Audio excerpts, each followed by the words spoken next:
Mga kahuan, panoorin ang video na ito upang alamin ang pinaka-latest na balita tungkol sa lagay ng panahon at bagyo. Update today.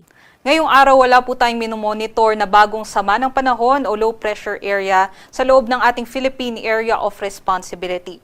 Kung mapapansin natin sa ating latest satellite imagery, wala po tayo halos masyadong mga kaulapan dahil mahina din po yung ating habagat.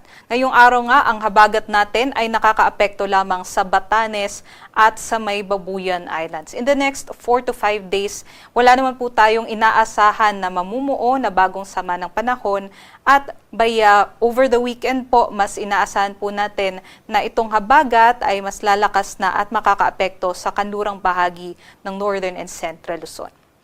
Para naman po sa pagtayaan ng ating panahon ngayong araw, buong Luzon po makakaranas ng mainit at maalinsangang panahon, liban na lamang po sa mga panandaliang buhos ng ulan dulot ng thunderstorm activities.